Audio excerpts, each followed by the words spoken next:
Welcome. Hey, I am excited to introduce you to my friend Angel Lynn. I met her here in St. George when I moved here just this past January, and she gave me a copy of her book. Angel, do you have a copy of your book? I have a copy. Sure. Yeah, Okay, probably backwards and there you go. It's Cellular Evolution. What's the subtitle?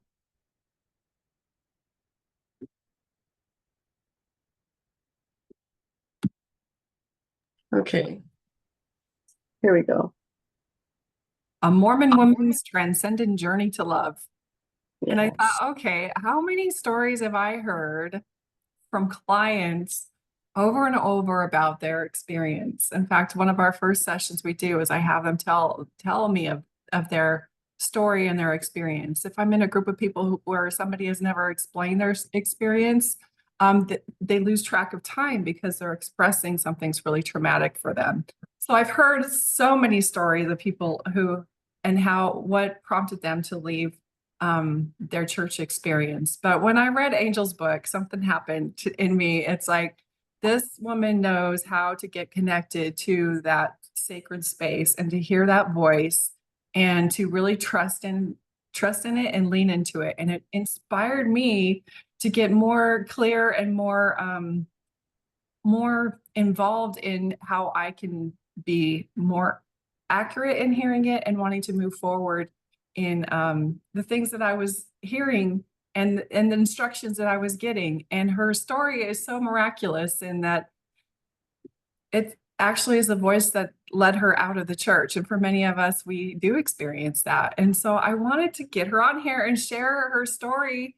But the main thing I wanted to talk about um, is actually, Angel, do you have like a 3-minute short version of what Yes. happened to you? My version is I was raised in a cult and I got out and here I am. But give us It's the like short. 3 to 5 minutes of what your story is, because our stories are so similar. Um, and then I want to ask you, how do you tune into that voice and what was your experience in being able to connect to your intuitive voice, or what do you call that voice? Yeah, my soul. Your My soul, soul. when your soul is speaking My to you. divine soul or my divine self. And I Yeah. was born and raised in the LDS church in St. George, Utah. And I was truly like Wendy, an in it to win it member. Somebody called Mhm. me that recently. And I was like, yes, it was all things. It was my identity. I was faithful all throughout. I never had rebellious years or years that I didn't think I had a testimony. I served in the seminary council when I was in high school. Then I was a young women's camp leader, like at age 19. So I had just done all the years of girls camp and couldn't stop, loved it. And so by 19, I was an assistant camp director to go that year 6 and 7. Then I served a LDS mission to Spain. I came home and attended BYU Hawaii, got married in the temple, went to BYU Provo for graduate school, started having babies before I finished graduate school. And I had my first baby by graduation. And then it was choosing to stay at home. Even though I had this master's degree in clinical social work, I did the right thing to in my programming and Follow the to not prophet. follow the prophet, be a stay-at-home mom, and had 5 sons born in 8 years, and I homeschooled them and was a church leader's wife, and so tried hard to play that role while also being called as Relief Society president or primary president or whatever leadership position needed a strong articulate, educated woman that knew the scriptures. Like that's how I defined myself. And I was really trying to do the right thing all the time. Now, looking back, what I realized is I never felt like it was enough. And to the point that I exhausted myself physically and developed a lot of physical health problems, adrenal fatigue, Hashimoto's, chronically elevated cortisol levels, and I was pre diabetic. So, in my efforts to do everything right, I was exhausting myself. I was getting up to go to the 5 a.m. CrossFit class and training for marathons and triathlons because I needed to have this fit, healthy body. And then I was homeschooling my kids, and then all the things, doing a calling, reading my scriptures, trying to keep the house clean. And I always felt tired and like I was failing. But in 2016 is when my awakening hit. here striving to be this perfect family, but we were struggling financially. And the truth is I never had a romantic marriage. That was just an element that I never even understood. I grew up seeing partnerships and commitments and people who would endure to the end, but I really didn't know what it meant to be in love. And I can honestly say I was never in love with my first husband, but totally committed that if we did what was right and if we both tried to follow God, that we would grow together over time. And so I tried really hard to be a great support to him. And one day I got a phone call, there was a warrant out for his arrest. So that was a pivot point for me when I realized everything I've put my trust in, and this person that I thought I knew and had made eternal plans with, I actually didn't really know. And there had been years of lying and hiding. And so I walked into my room right when I got that information. And I looked at my bookshelf and it was full of books from Deseret Book. I had my Mhm. scriptures in Spanish and English. I had my Relief Society manuals. I had ensigns. And I remember this moment scanning that. What reference guide should I turn to in this moment to find out what to do when there's a warrant out for your husband's arrest? And I remember laughing out loud. I know this material really well because I've taught it. I've taught it across continents, and there's not a chapter or a verse that's going to tell me what to do when there's a warrant out for my husband's arrest. So pray, read your scriptures, and go to church was not what I was going to do in that moment. I needed help. And I realized there's no human for me to turn to. If I can't turn to my partner in this moment, there's nobody. Like, why would I trust anyone else to give me advice? So, for the first time in my life, I did something called going inward and upward. That's how I describe my way of praying now. And it's different than going outward to go upward. Prior to that moment, for 38 years of my life, I had prayed regularly, daily, consistently, but it was an outward and upward prayer, meaning I said the words that someone out here told me to say. The vain repetitions. Dear Heavenly Father, thank you for this. Please bless me with that. Amen. I prayed in the way I was taught. I prayed in the language I was taught. Thee, there, thou, that, all the formalities. I prayed to the God that I had been taught, that image. So it was all outward and upward. And in this moment, I was in an existential crisis. That's what they call it in psychology, when everything you believe to be true is shattered. And it felt Mhm. like glass shattered on the ground. I just remember going, I don't even know what pieces to pick up. But there was that visual. I'm standing there in my bedroom, like my whole entire existence and beliefs are just shattered. So it started like this: God, if there is a God, I need some answers right now. And I remember standing there going, wait a minute, who am I? Like, if I'm not this church leader's wife, I had always identified myself as this, almost a persona. I think your identity, I call it now my religious ego. And I didn't even know her in that moment. So I also paused and I was like, who am I? And I was like, there has got to be someone in here that I can trust. And so that part of turning inward was like, soul, spirit, whoever you are, I need you. I need to trust you to help me work through this situation. And that's when I then said, God, if there is a God, like, I need help. And I said, what do I do in this moment? And the thought that came to my mind was put chicken in the crock pot. And it was so, what? Like, there's a serious problem right now. And my mind goes to put chicken in a crock pot, but instantly it was paired with, did you not just ask for truth? Did you not just call upon a higher power? If you did, it's ridiculous for you to reject that thought, as weird as it may be. God's thoughts are not our thoughts. Why don't you experiment with following that train of thought and see where it leads you? So I was really like, I don't have anything to lose. I got no one else to listen to. And I walked into the kitchen, and as I'm putting chicken in a crock pot, I look over and remember I have 5 children that need to eat dinner today. And I'm having to figure out how to navigate this shuttle business that we were running, what I'm going to do if my husband goes to jail. I had really was in shock and was not even handling just normal functioning. So I realized that was inspiration. It was helping me to handle life. And I continued to just ask daily in those first few hours and days of getting that information, trying to figure out what this meant for me and our marriage and our family. Is I would just say, what do you want me to do? What? I didn't ask why, and I didn't ask how. I just was consistent with, what do you want me to do? And then sometimes, where do I go to follow that? And as I practiced that, I realized I can connect to source. I am asking and getting thoughts every time I ask, and I was really willing to do whatever came in. And there was a period of experimenting because sometimes I'd be like, oh no, not that. That's awkward. That would make me or someone else feel uncomfortable. That's not what I've been taught to do. A thought would come in and it would be so random, like that doesn't match with what I've known. And so I would sometimes put it off or hesitate or maybe just like, yeah, okay, I'll listen, but be uncomfortable with it.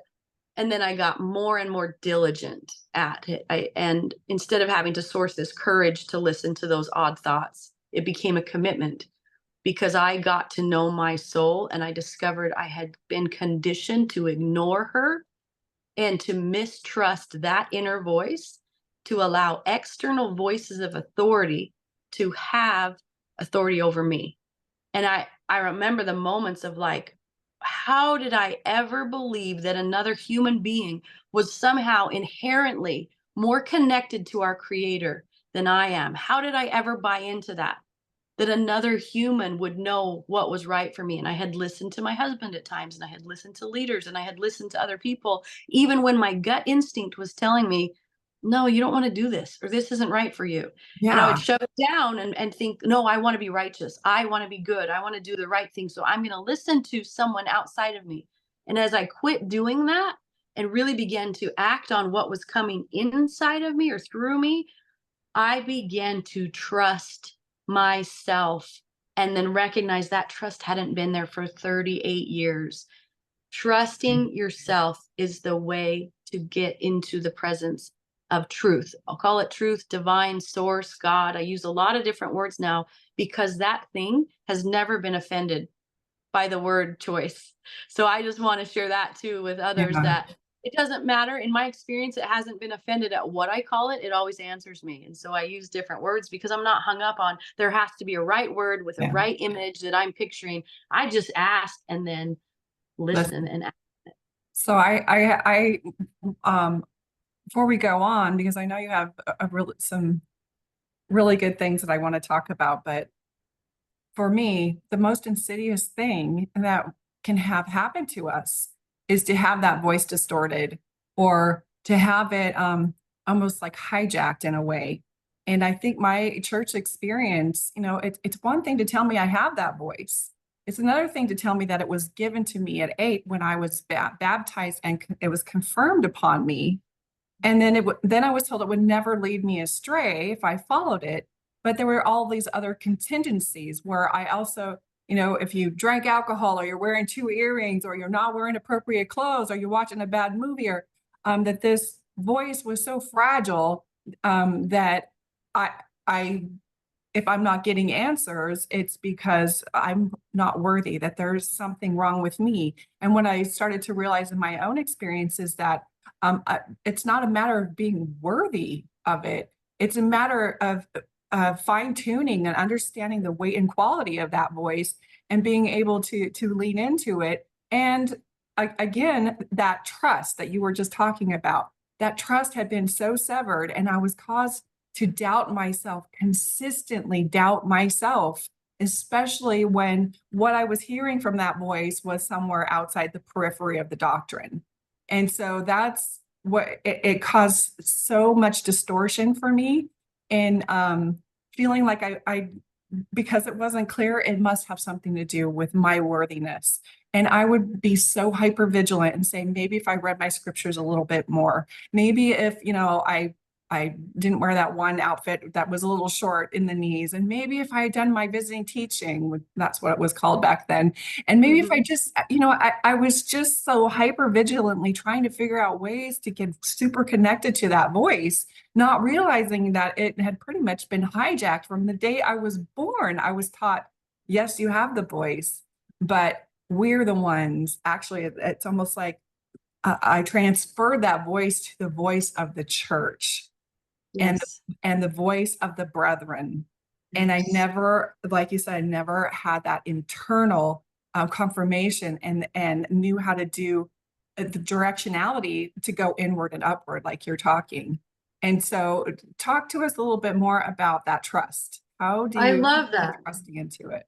Well, I'm just thinking back to many moments sitting in Relief Society lessons. And I remember being a young mom and being surrounded by elderly women and women that have been in the church for a long time. And many times I would hear people say, I just don't know how to discern between my own voice and the voice of the Spirit. And conversations would evolve from there. It's a common thing. And Mhm. now I believe it's because of what you just said, because there's this inner dissonance or discord, because we're feeling like my inner voice is telling me something, but it conflicts with what we're being told to do on the outside. And I have just seen women after women after women struggle with this. And um, my experience was the same. The awakening came when I realized day by day, by simply practicing seeking and asking questions and trusting the first thought, especially if it was out of the norm and if it was awkward or new or would stretch me. Every time I've asked the divine to guide me, it has given me a commandment. I say, God doesn't make suggestions. That's so these are my personal commandments, and it's stretching. And I'm like, this is amazing. Of course, you want me to grow and evolve every time, not just do vain repetitions or rote practices or perform the same ritual over and over again. Of course, you're going to stretch me. And as I practiced that, I also began to look at people outside of the church, listen to them, getting to know people in my community and people from all over when I travel. And I discovered the truth too. Anyone who asks for truth is given. It's given to them. And so I had always been afraid to lose the spirit because I wouldn't get answers to my prayers or I wouldn't be close to God. And I found people in so many parts of the world that have way different beliefs and practices, but as they tell me different stories from their life, I could feel in my body that came from the divine, and they listened and trusted. Even people telling me stories of being totally drunk and passed out somewhere after a party and waking up and going, God, where are you? I need help. And then getting an answer and being guided and having the courage to listen. So I am passionate about that. Every human being has access to the source of truth. And if they will trust that they're inherently worthy, this is where trust and worth come together. You must trust you're inherently worthy to talk to your creator at all times, in all things, and in all places. That's where we can use that little phrase because that's where it's true. You can always listen.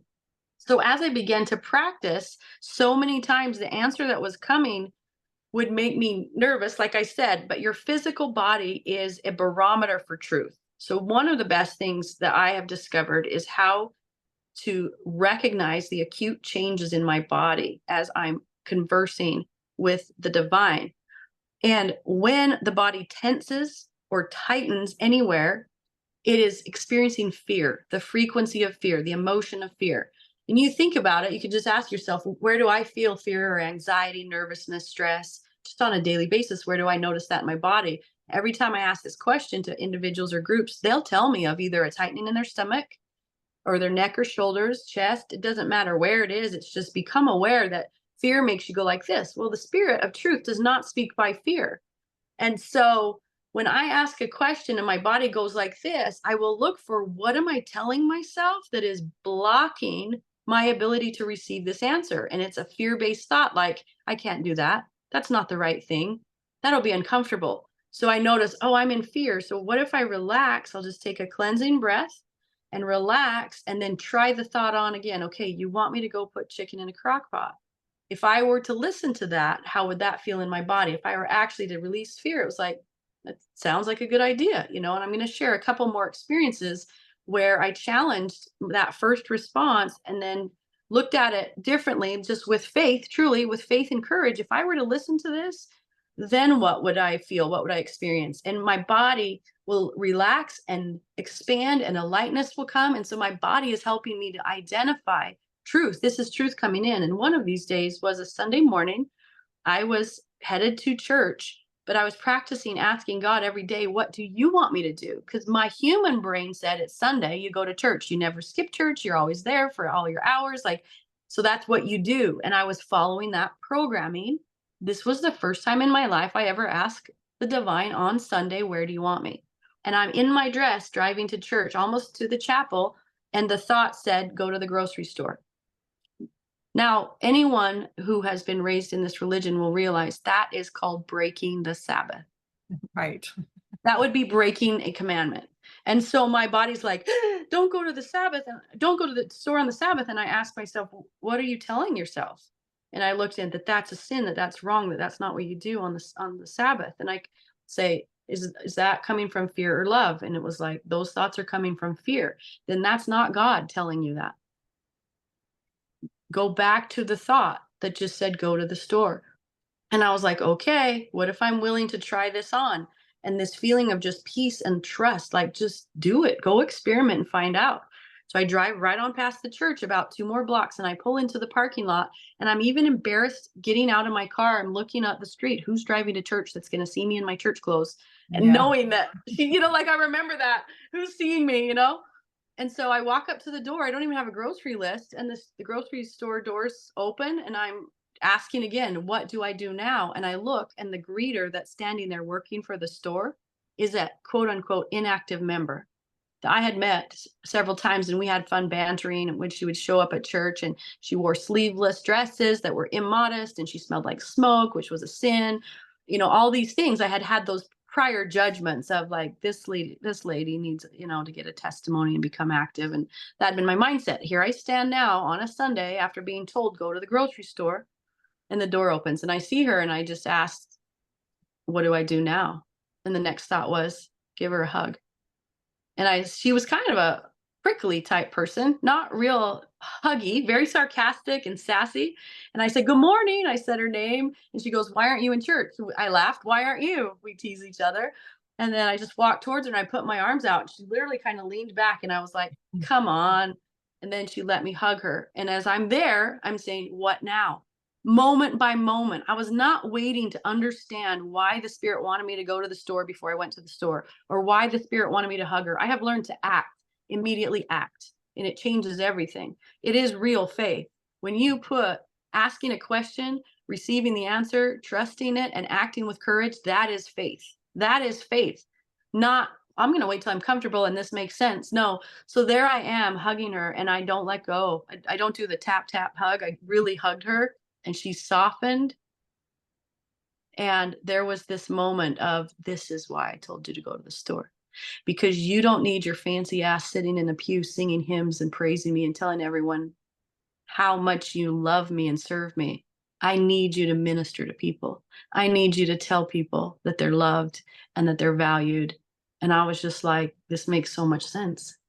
But the human angel would have never woken up on a Sunday morning and been like, why don't I go to the store?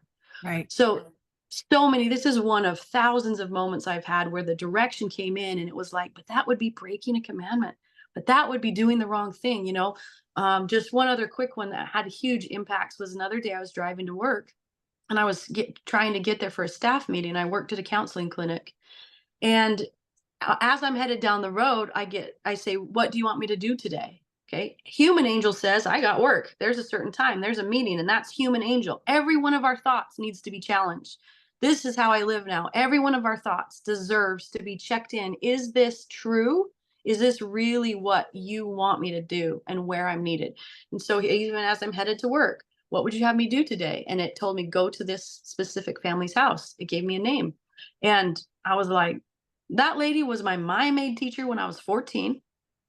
Like, it's not someone I hang out with regularly. I see them every couple years and it just says go to their house. And I kind of hesitate, but the turn is coming up and I'm just like, Angel, you've learned to trust. So just trust. Just trust. What's the worst thing that can happen? You'll just learn something. So I just call my boss. I'm like, I'm not going to make it to staff meeting. Okay. The fear of like getting fired or whatever, it doesn't even matter when you just start trusting. Like if I am truly working with God, I have nothing to fear. And that's what I came to, even if I lost my job. So I started checking in every minute, like, what's the biggest thing that could happen? It's like, if this is God that you're listening to, he's got you, she's got you, it's got you. So I canceled my staff meeting attendance and I went to this house and I knocked on the door and the father opened the door. And I said, I was told to ask for his son. I asked for his son. He's like, oh, just a minute. He's on a Zoom call, but can you come in and talk to me? We get talking. Lo and behold, he's a young adult bishop at a student ward. And after we talk a lot about who I am, what I do, the counseling, he actually says to me, can I refer a young woman to you? I just met with a young woman last night who's struggling and I feel she needs to see you. So he did, and that relationship ended up amazing. That lady had struggled and wanted to commit suicide and been drinking and felt unworthy. And I have been able to follow her through a total turnaround, graduation. She's married now, all these amazing things. But that was only part of it. After the dad and I finished the conversation, the son that I had asked to see came out of his room and he says, Angel, why are you here? And I honestly don't know, you guys. I didn't know. I just was told. So I looked at him and I told the truth. I don't know why I'm here. I just asked God where to go today, and I was sent here. You tell me. And he gets like watery eyes and he says, I have been struggling with suicidal thoughts, and I just need someone to talk to. So every time I put off what my human brain thinks I should do, I need to do, I have to do, and I simply say, what would you have me do? And I trust the answer that comes. And I move through the first, I can't do that. And then come to the, what if I did then? So that's how I approach it. I take an inspiration and I go, what if I did listen to that? Then what? And my body will just tell me, relax, peace is on its way. And then I act on it and I experience miracles.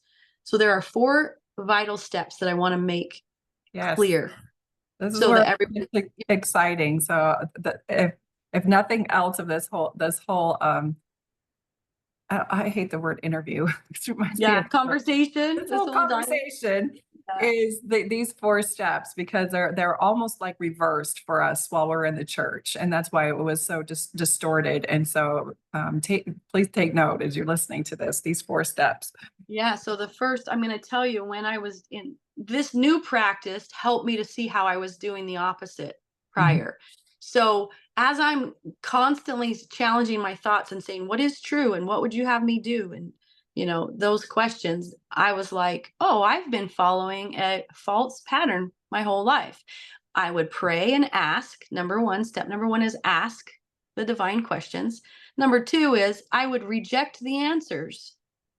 I started to notice all the times that I rejected an answer. For example, maybe just randomly in a day, a thought would come like, call your old friend Sally. And I remember those moments of inspiration. Do you know what I used to do? Oh, that I remember Sally. We had so much fun in college. Yeah, I'll get to that when I have time. But you know what? Right now, I've got to sit down and mentor my boys. And then I've got to prep my lesson for Sunday. And then I've got to do this, this, and this. I had a checklist of to-dos that were important and part of my salvation, and I would kick things out like that. Or an idea to like go talk to that homeless person. It's like, that's weird. Yeah. I noticed, guess what? I rejected inspiration all the time because it wasn't familiar or comfortable and it didn't fit the packaging in my brain of what I thought I needed to be doing. So I'd reject it. Then the third step, I would doubt, like, that doesn't make sense. Mhm. And then fourth, I would talk myself out of that. And I would go back to the programming. What am I supposed to do today according to outside external voices? What am I supposed to be doing? That's what I'll keep doing. And In this that's pivot. that's when you start feeling like I can't feel the spirit. I can't hear it. I can't hear the voice. What's wrong? And I've almost told the heavens, I'm like, you need to make it so obvious for me that I can't make excuses for it. But you've just explained the pattern that I'm using, and it's constantly trying to feed us. But Mhm. just like you said, we give that doubt, we get a series of reasons why it's not valid. And then we Yeah. go into doubt, reasons why you can't do it. And then you just reject it altogether. And then you start complaining again. Well, I'm not connected. Yes. And I hope these two things sound familiar to people because I laugh at it now. When I would be in that space, like I'm feeling disconnected, I'm not getting answers because the answers weren't coming in the way I was programmed to believe that it's going to be like this or this is what you have to do. Then I would be like, I need to be more worthy. So I would work on my worthiness. I need to spend more time in the temple or more Mhm, time in the scriptures. Or if that still didn't give me a conclusive answer, I would think, it's in God's timing. And I mhm. laugh. Those are 2 programmed fallacies. If you're not getting answers, it's because you're not worthy and it's in God's timing. So my experiments are that I get answered immediately. Immediately. It's the first thing that comes. And so the new 4 steps of accuracy are ask a question. Number 2 is breathe and receive. This is not a step to skip. What that actually looks like, if I'm driving to church and saying, what would you have me do today? And it says, go to the grocery store. The breathing and receiving is, taking it in. That breath allows me 1, 2, 3 seconds to acknowledge to myself and the divine, I am literally taking it in. As I breathe in this thought, I'm breathing it in to allow it to settle into my mind. I'm breathing it into the cells of my body, and I'm bringing it into my heart to try it on, to see if my body gives that open, relaxed, yes, this is a soul's yes, angel response. So it's so important to take that time to breathe it in. And the exhale is where I release the fear. I release, like if I were someone that was totally trusting of the divine, and I let go of all the, I can't do that, I should, I breathe it out. So the breathe and receive is imperative. Number 3 is to trust. Trust. Who am I not to be connected to my creator? I'm willing to trust myself. I'm willing to trust my connection. I'm willing to trust this voice. And number 4 is act with courage on the answer. And the courage is, I am willing to let go of my idol of my reputation, if that's what is, challenged with this. Whatever the directive that comes in from the divine, I am willing to let go of anything if it means I'm actually going to listen to the voice of truth. And so it does, many times it's taken me tremendous courage. I've been in the face of church leaders who were suggesting that I shouldn't get divorced, even though I was telling of these miraculous experiences where the divine was telling me more and more of what was going on behind the scenes in my marriage. And it wasn't being confessed or divulged to me. And the spirit would simply say, go look in his wallet, go look through this mail, go look, thoughts I had never had, but I was asking, what would you have me do? And it was helping me like a private detective find information, valid information. And then I'd go to my leaders and I'm like, I know in whom I'm trusting. And this voice is telling me, this relationship has fulfilled the measure of its creation and it's time for you to go. Well, that's not what they wanted to hear. And so even in those things, it was like, I'm willing to lose the relationship with this leader. I'm willing to be called crazy. I'm willing. And those moments took a ton of courage. I'm willing to be kicked out of. There were some main groups. I was afraid of not being accepted in my ward because that was my people. In my homeschool group, because we were primarily LDS homeschool moms, and that's my other group of friends and network, and we schooled our kids together. And among the Polynesian community, because that's where I was married. And I was, you guys, if you've ever hurt and feared losing your closest friendships and being alone, yeah, it takes courage. And yet the miracles on the other side are unparalleled when you ask, breathe, and receive, trust, and act. That's how you co-create miracles with God, and every day of your life is amazing. There's one more I want to tell you that just happened last Friday. Oh, yes. Please tell this one. I love it. Because this is, recent. This is just a common occurrence, but I was close to buying a house. We were getting close to closing. And the last thing that was needed, I got a message from the mortgage broker. You need 2 months worth of mortgage in your bank account, which is $7,000 for them to release this loan to you. And I got that text and I just went into fear. We're never going to make it. I don't have that right now. There's so many things that were on the line, and my husband's unemployed. Imagine that. And so I was like, this house is going to fall through. And we were having to move out of our rental the next Monday. And I went into fear, right? I start crying. My body is just tight. And I do the, okay, you're in fear. So you are blocking inspiration, because God cannot speak to you when you are in the spirit of fear. You're literally creating a frequency shield. So I took that breath and relaxed, and I said, what would you have me do? And the thought was, text your siblings. And my human me went, no, we don't ask family for money. You always know that's going to cause problems. It can ruin relationships.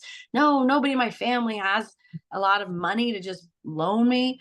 And it was like, look at the fear. So what if I were to listen to this voice? I used that again. Then what? I let go of my reputation. I don't care what my siblings think or judge, because I'm going to experiment. This voice is telling me to do it. All right, I'll do it.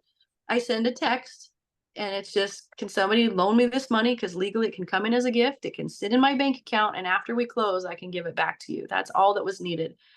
And I sent the text. And as soon as there was time to have it read, I got a response from a brother. And he said, are you home? And I said, yes. And he says, I'm almost to your house. And I get up and I start walking outside, and his next text says, Jesus loves you.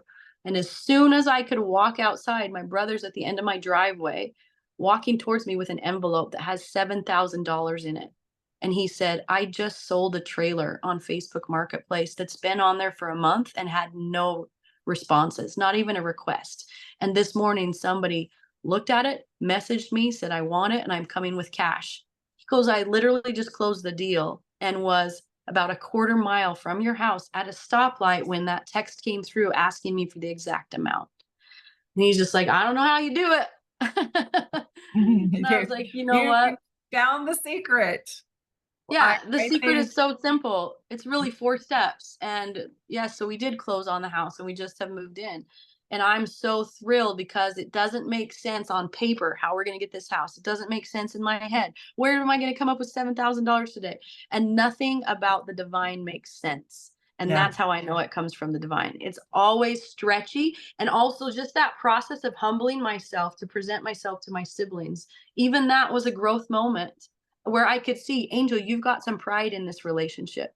You've got some fear. You've got some fear of judgment. And so the act of going through that process and listening and acting with courage on the inspiration literally helped to cleanse me of pride. And that's every experience I have. I get a little more polished as I tune my frequency to truth. I get a little more clear on how I think, feel, and act every single time.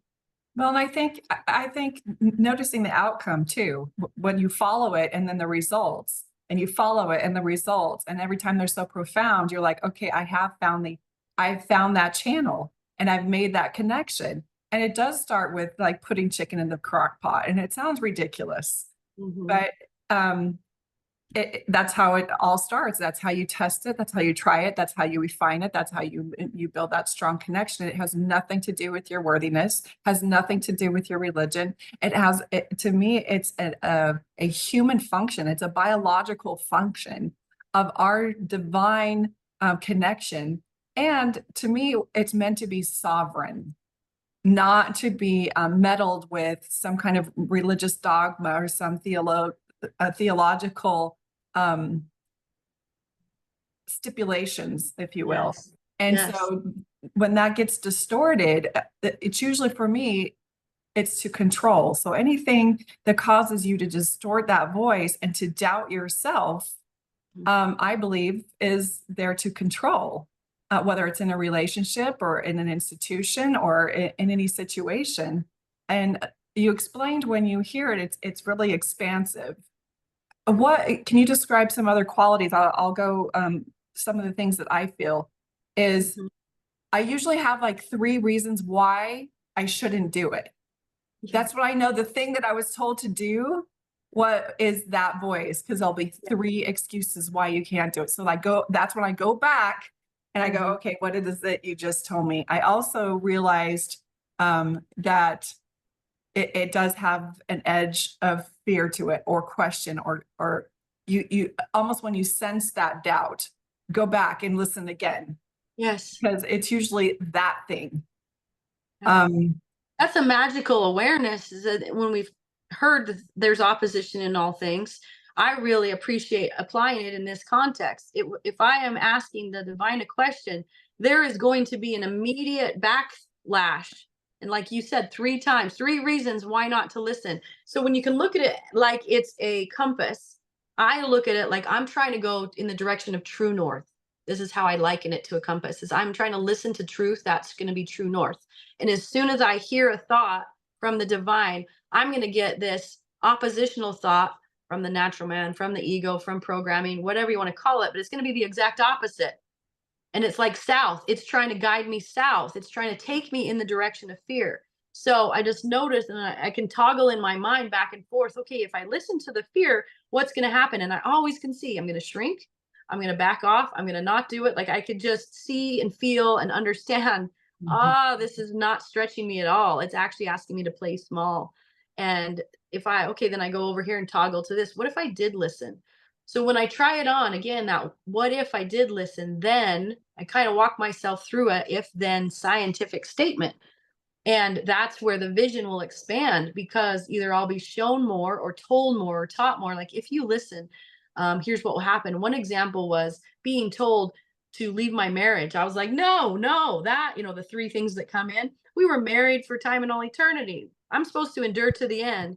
If I pray and be really righteous, we can heal these things. And it was like I ignored it for 2 times, and then it came a third time. And I finally said, okay, what if I did? What if I trusted this voice? And the follow-up thought was, then you will be an instrument in the therapeutic healing of relationships with men and women. This thought made no sense at a time that I was separated from my husband. Our business was collapsing, and I had no idea how what the future would look like. Who am I to do anything with relationships when my relationship is a disaster? And Mhm. that's how I knew this is a much bigger thought than me. And in the spectrum, the vision is way beyond this moment in time, Angel. It sounded good. So I was like, well, that feels a lot better than me denying that voice and continuing to stay in this relationship. And it's already been going on 16 years and hope for a better one. So I just act and I put it into action, whatever the spirit says. And lo and behold, here I am 8 years later, and my entire job or career is based on helping relationships heal. It was true, but I had to listen. And so using the if then, what if I listen to this, then what? What is really true and possible in this moment? That's a phrase, a question one of my mentors gave me, is to really look with what is really true and possible. If I let go of my fears, what is really true and possible? And an understanding will start to come in, possibilities that you haven't ever seen or considered will come to your mind. Or if you're a visual person, you might see it visually in front of you, have a type of a vision. I've had many visions since I started to practice this, and I never experienced visions before, but it would play out in my mind like this is what it's going to look like. And then the physical body feels an increase, not just in expansion and relaxation, but an increase of love and peace. Like if you listen, there's an incredible freedom ahead. There's an increase in love. Those are some of the experiences I get when I lean into listening. I love that. I have a question, and we did not talk about this beforehand, but we're living in a time where there's some serious violent criminal acts going on within the community that we were raised in by people who say that they're following that voice, that God Mhm. told them that they're one of the 144,000, therefore I'm justified in killing my wife and children. Or God told me that, my children are full of the devil, and so um, I'm going to starve them and abuse them in certain ways to make sure that I get Satan clearly out of them. And these just weird, oddball things that cause people to do atrocious acts, saying that they're being led to do this. I know what I have to say about that, but I want to know what you have to say about that. Well, I'm super interested to hear what you have to say about it, Probably because I'm similar. going to tell you the truth is I don't know. Mm, I have no space, no right, no basis for making a judgment about that. I have no idea what's going on with those people. I have no idea. I have no idea. And I'm not going to put any kind of an opinion on it because yeah, it's none of my business. My business is listening to what God tells me to do. And in lieu of when I used to try so hard to keep all the commandments, all of them, what happened when I started doing this inward and upward? What do you want me to do now? And have an answer come in the now, I realized that is your commandment. Can you do one thing? And I was like, yeah, it became so easy to keep the commandments because they were coming in one at a time. Where before I was trying to juggle all these other commandments and always felt like I was failing or not doing enough of them. And this right. miracle, I can do the one thing I'm told now. And I just let go of judging everybody else for what they're doing and what's wrong. And if that happened, like if that were my neighbor, and so I'm somehow involved with something atrocious, I would go, what do you want me to do now? And I would do it. And so there's no template. I can't say, here's what is right all the time, and here's how to distinguish. I don't even, I can't say, but I do know that I will say, what do you want me to do now? And in following this, keep the commandment, I was shown that everything you've been taught was commandments. They were examples of how people throughout various dispensations listened in the moment, but then you were taught to accumulate all of them and try to be all of it. And it was like totally became your Tower of Babel, your modern day Tower of Babel, trying to live everybody else's commandments. And you're ignoring and rejecting, dismissing, and not trusting what I'm telling you in this moment. That's absolutely insane. So, that is a really good question. It's a tough question that you bring up. And I can't say that I know what's right for anybody else, but I would, in any moment, I'm just going to ask, what do you want me to do about this or to do with this, if anything? And I would just act with courage on what that answer is. So I guess, so has that voice ever caused you to want to impose any kind of control over somebody else? No, control, no. Control No. comes from fear. Right. Or to hurt somebody else. No, no. It's Yeah. always in a space of love. Sometimes though, unconditional love can make others uncomfortable. When I told my husband, the spirit's telling me to divorce you, and he's like, "How could you do this to a person you love?" And I checked inward and upward, and I asked the question, is it? And the spirit told me, "You are the most loving person in his life. No one has loved him enough to hold him accountable.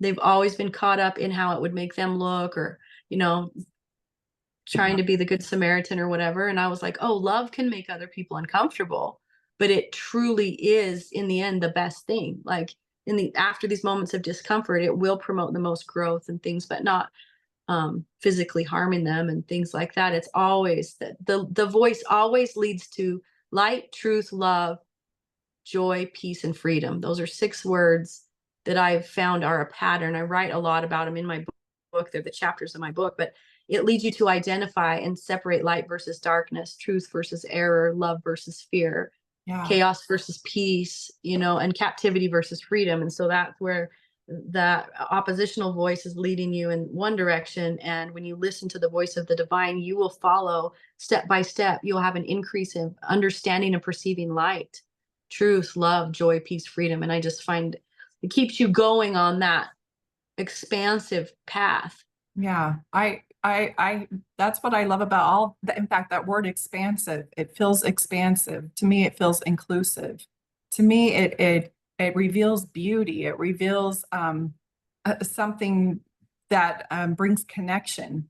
That voice is not ever something that wants to control or wants to dominate or wants self-promotion or to elevate yourself above another person. And that's how I know that quality of voice is in each of us. But sometimes we can get, I think where the distortion is where we start to justify um, things that we're actually feeding the voice of our ego rather than that internal voice. And I think that internal voice is really unified with all of us who want to live in that harmony and peace and want the love and abundance for everybody else that we want for ourselves. And I think that maybe that's where the distortion comes, where people start following a different voice that is not in alignment with that harmony and peace and that wanting well-being for other people. I've noticed in the stories that you've shared that they have to do with blessing another person, even your brother, bringing you the money. He was happy that he was able to do that for you at that time. And you following that voice inspires him, right? The fact that, he's driving the money home right now and you reach out for that is just, it's so synchronistic. So when we follow it, it blesses other people's lives. Mm-hmm. And the woman at the store that you, on Sunday, where you go and just give her a hug. I mean, it usually has something to do with blessing other people, but it also edifies and uplifts you from the inside. Mm-hmm. And it brings that stronger connection. And Of trust. you have trust. Word that you Exactly. love. Yes, that's the gift for me inwardly, is like, I can trust this. When you see the Yeah. outcome of a situation, it's just, that's the gift. I can trust this. That's the reminder of the day. I can trust this. Yeah. I can always trust this. And turning the volume up on that voice while turning the volume down on the ego. And as you brought that up, I was like, that's a whole other conversation for another Yeah. day. Yeah. But I highly recommend people study shadow True. work and do Byron Katie's work from Loving What Is. There's a Yeah, lot of work to be able to separate your ego from your spirit is a practice. And those, yeah. The Dark Side of the Light Chasers by Debbie Ford is a helpful book, and Byron Katie's Loving What Is helpful, really helpful. I love both of those. So last night we were both at a women's event, and somebody came up to me and said, "You've got to try the macaroni and cheese." And I'm like, "Oh, I don't really eat macaroni and cheese," but I'm like, "I'm going to do it." Well, this woman I met afterwards, and like, talk about just not fitting in.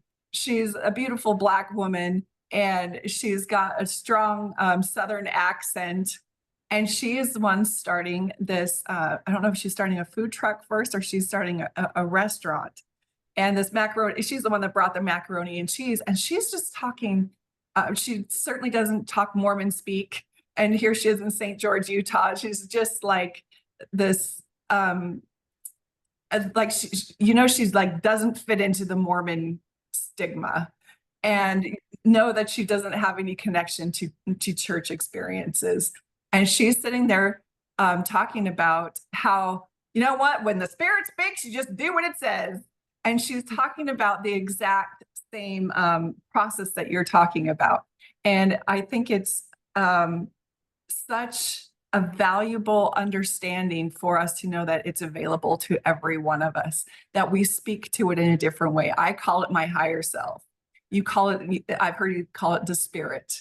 Some people call it God. Some people call it my guides or whatever. It does not matter what you call it, so much as you can identify it when it's communicating with you. And do you have anything to say about that? Like what other That's just so people have passionate. you I'm just heard so explain passionate it? about that. I've had a lot of opportunity to coach people through a job I have had here in St. George, that people were coming from all over the country to to this certain resort, and I was working there. And that's where I did a lot of my experiments of just sharing the principles I was discovering with people from all different backgrounds and sitting right there in session. I could walk anyone, man, woman, different races, different nationalities. I could walk them through those steps, the 4 steps that I just showed you, and watch them source truth and watch them have it resonate in their body. Mhm. Just teach them those cues that you're telling me. I'd say, what are you feeling in your body? What do you notice? What are you telling yourself in your mind? What emotions showing up? And we're like, it's like tuning an instrument. So I teach it that Yeah. way. It's like having somebody that knows how to play the guitar teach you how to tune your guitar. Your strings are your mind, body, heart, and spirit. So you have to notice what every thought coming in is doing. And so it's just been fun to work with all different people and go, this is universal. This It's universal that humans are divinely designed to resonate with the frequency of truth and to resonate with frequencies in general. And so that's another topic I'm studying a lot about solfeggio frequencies and the Schumann resonance, the frequency of the earth, and so many exciting things to look at. Anyone can learn to tune their frequency to truth. So is there anything more important that a human could um, learn how to play than that, listening to that voice? I don't know. And I what don't is your vision? What do you see if we all really got fine-tuned to that voice? What do you think would happen? Enlightenment and freedom and love just washing over the whole earth, and it's happening. It's Mhm. happening. There's a consciousness awakening, and I meet people who tell me their own story, and essentially in my language, as I'm listening to it, I'm like, oh, so you learned how to tune your frequency to truth and how to start trusting your own inner voice. Yeah, and they're breaking away from oppressive Oh, institutional structures, and they're choosing the path that is truest for them. And they add harmony and community, and they want to live free, and they want to support others living free. So they're not these people out there preaching dogma. They're not trying to force their ideas on people. And I'm seeing this happen everywhere. Young generation, older people casting mhm. off beliefs they've had for 60 plus years. I'm just meeting people everywhere that are having this awakening, I guess you'd call it. And I believe it's because there's truth seekers everywhere that just want to do what is right. But when you replace right, wrong, good, bad with the word, I just want to do what is true. That's one of the biggest tips for me, too, is because our mind has been convoluted with moralizing from society what is right, wrong, good, or bad. We've been programmed. So we have these connotations with that, and it will get in the way. When you ask the question, what is true, you seek that frequency, and that's what starts showing up. Like, okay, I know I think this is the right thing to do, but is it true? And that's when I'm like, pivot point, 1 degree of separation.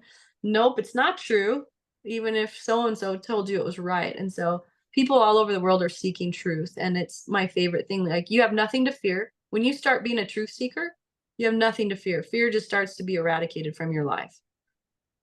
I Truth plus courage is and freedom. action and take those And actions. yeah, taking the action. Yeah.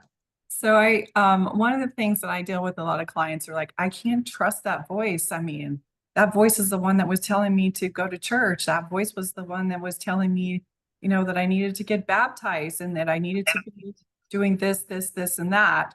And so now that I've left and I know it's not true and I know that's not where I'm supposed to be, like I can't trust that voice again. And one of the things that I like to remind them is you weren't given all of the information Mhm. when you made choices to be a member. And so you were trying to fit in a little tiny box. And that voice, when it's instructing you to go outside that box, that's when it causes you to doubt. And Mhm. so I remind them that when you were giving yourself permission to do all the research and to use your critical thinking mind and to really tune in and know that it was incongruent with that voice inside, that voice is actually the one that led you out. And so to trust in it is to realize that you were willing to give up your comfort, your Mhm. community, your friends, your connections to your closest family, everything that you thought you knew was true in order to Mhm. stop betraying that voice. And that's how you know you can trust you. Yes. What are your thoughts on that? 100%. As you're talking, all of even the examples from history where people were trying to seek God, they left behind their comforts, everything they had built up, and they wandered in the wilderness. They wandered into a space of unknown. And Mhm. that's where I felt like I was like, what is happening to me, God? Like, how I've tried my whole life to do what was right, and now every time I ask, you're basically telling me to pivot again, to pivot, to do something new, do something different. And I remember writing in a book, right after I asked the question, what is happening to me? And that's when the words came out. And that's the title of my book. I wrote in the front of a book, SOUL-U-LAR, cellular evolution. And I was like, what does this mean? And God said it's the evolutionary process of a human soul. That's what's going on when you get out of the box. See, Angel, you've been in this box for 38 years, learning the same doctrine in the same way, basically only having a primary child's regurgitated knowledge of good, bad, right, and wrong, choose the right. You just kept regurgitating it. But now that you've actually started to ask, receive, trust, and act, you're going outside of that box continuously, and it's evolving. This is how the soul gets to evolve through your human experience. And that's what cellular evolution means. And it's a complete relinquishing of that self betrayal that you talked about. So all the words that you use are just like, yes, that's so yummy. Like, stop living in self-betrayal and start living in truth. If I could just say the last thing, I wish I could hold every listener's hand and look them in the eye truly, and tell you why this matters is because when you get to feel the answers coming from God and you breathe and receive, and you get to physically feel the frequency of unconditional love coming as you're receiving direction from the divine, you get to feel what unconditional love feels like in your body. And then you act, and how whatever action you're taking is you putting that frequency. It's you taking and serving and ministering and being that love outwardly, and seeing every human being as worthy and as innocent. All the things that you're being taught, it becomes so easy to love. It becomes so easy to love. And I've never experienced anything that feels as good as pure love. Knowing that I'm enough to be loved by this source that created me, and knowing that every single human in every moment is that lovable, that changes every relationship you have. the way I speak to people, my relationship. I have a fabulous marriage now of 5.5 years. That's so epic. The way I interact with my kids and parent. I've had one of my sons say, "You are not the same parent you were several Mhm. years ago." And we appreciate it. And it's because of surrendering the will of my ego and opening myself up to just ask, breathe and receive, trust and act. And it's changed me so much. I don't even test the same on those personality tests. Used to have a lot of those being in clinical therapy, and I've gone back and taken them again. And I'm like, this literally has changed my personality. And after so many years of trying to become Christ-like or be like Christ, that was such a challenge, because we're always told, be Christ like. And then we're also told, well, Christ was perfect. No one else on earth was ever perfect. And so we're always set like we can't be it. And I just have moments where I know when I'm going, the human angel thinks this, but what is true and what would you have me do? And that answer comes, I'm like, this is like Christ, the image of Christ. And oh, I can do that. And to actually feel that I am that love, that total acceptance, that unconditional, non-judgmental, that compassion, that I can breathe compassion and be that, is so gratifying. It's not something I'm always trying to chase and hope that one day, if I endure to the end, I'm going to be handed a diploma and a wand to go create other worlds. It's something I get to feel now. And it's the greatest joy. It's the greatest joy. Every moment of life is so rich and delicious when you are connected to that love, that worthiness, that power, and you trust it. Like, you don't go looking for your worth anywhere else. There's Mhm. no, like, I have to get skinnier, or I need to make more money, or if only I had this better house, I'd be worth. Like, you stop chasing the human flawed way of thinking to prove your worth and value. You just marinate in it. You just marinate in it, in the fact that this is heaven. Heaven is now. It's the ability to connect to the source of truth. I love it. So, a couple of years ago, you were listening to that voice, obviously, and you were given a grand commission to develop a gathering. And I missed it last year, but can you tell us a little bit about Yin on Fire? Yes, Yin on Fire is in September 19th through the 22nd. It's in Cedar City, Utah. It's a healing arts festival. And I received a commission to gather my tribe. And I didn't know what that looked like, but I breathed and received, and I trusted, and I began to act. I began to just go around, and I'd see people, um, and I'd ask the spirit, am I supposed to partner with them? And it was like, nope, nope, nope. And then I had this one moment where I was with Wendy Bunnell, just barely knew her. And she was talking in a group, and I look across the room at her and I said, Spirit, am I supposed to partner with her? And it was like lightning hit my body. It was so electrocuting that I just went up and told her, I have this idea, this commission to gather people that are in the healing arts and to bring it together in one celebratory festival that's about education.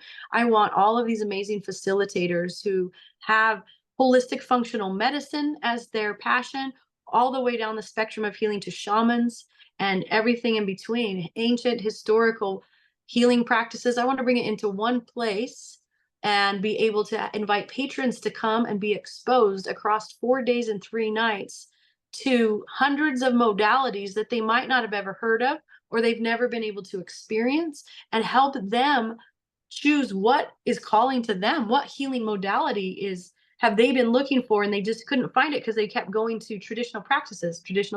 Where does everybody tell you to go? So this is our second year. It's on private venue land with a man-made lake, a 200-foot water slide, camping on site, food trucks, over 85 experiential workshops and classes for you to choose from, and 3 nights of concerts, Thursday, Friday, and Saturday, with conscious bands, many of whom I'd never heard of before. Well, But I've heard once of I did, Dayadeva and yeah, Ashana, and what's the other one I've Ruby, heard? Ruby Dirtwire. Chase, Dirtwire, and Okay, Gone Gone they're Beyond, and The big. Human Experience. And Yeah. they're full productions. They're full productions. And so you can go to yinonfire.com. That's YIN on fire.com. Yin is the female energy in the yin yang. And this is all about the healing of wounded feminine energy in Mhm. both women and men. Every being carries That yin yang feminine. energy. And for all of us, that energy has been suppressed and demeaned and diminished. And this event allows us to purge the programming and conditioning of the wounds. You will get to experience that in the workshops, healing moments. People, so many people wrote me after last year and said, that was the most impactful experience of my life. When you get multiple letters like that, and you're just like, you've been alive for decades, and you're telling me that this 4-day experience changed your life. I've heard that so many times. So I invite any of the listeners to come and get exposure to what is out there and what's available and who has this knowledge. And it's Yeah. one of the coolest things really is I've worked with people in the last few years. Many of the presenters at this conference are people who 4 or 5 years ago didn't know they had healing gifts. Mm. And because they broke out of programming and stopped living in the this is how you should do everything, and they started connecting directly to the divine and trusting, they began to say, ever since I was a child, I've seen, auras, or I've felt the presence I of wanted to spirits, dance or with I've fire, or I wanted to, yes, or all I've been kinds, interested in all Tibetan kinds. medicine or oils, or like Yes. they've awakened these passions that had felt suppressed because they didn't fit in, and they have just blossomed into these amazing gifts. So come and meet these fabulous people. It is a soul sibling family reunion. I've always wanted to have a fun family reunion where I could just be myself and not have to fit back into the mold of what you're expected to be. So that's why I enjoy calling it that as well, is that it's you get to come and just be you. So many people come alone. I've had so many people that just said, I just felt called, so I went by myself. And I was surprised that I met people that felt so connected. People walked Connected. around and they'd say, like, do I know you? Do I know you? I kept hearing this conversation. They're like, I feel like I know people and we talk. We've never met in this dimension or realm, but there's that instant connection of just love and acceptance. So I look forward to having Wendy there as a presenter and I'm so invite excited. everyone to join us. Thank you, Angel. This has been wonderful. You're such an inspiration for me. And I feel like me following the voice just to move to St. George on a whim. That was me listening. And you've been so beneficial in connecting me with amazing people. But mostly my relationship with you, I really value it. And you're such an inspiration for me. And Thank so you. thank you for sharing your story. And again, I'll put your links below for Yin on Fire and both for your Cellular Evolution book. Thank you. And hopefully people will be able to connect with you and will be able to inspire other people to connect with that voice. Yes, that's the goal. Thank you so much, Wendy. You are welcome. Okay, see you. Oh.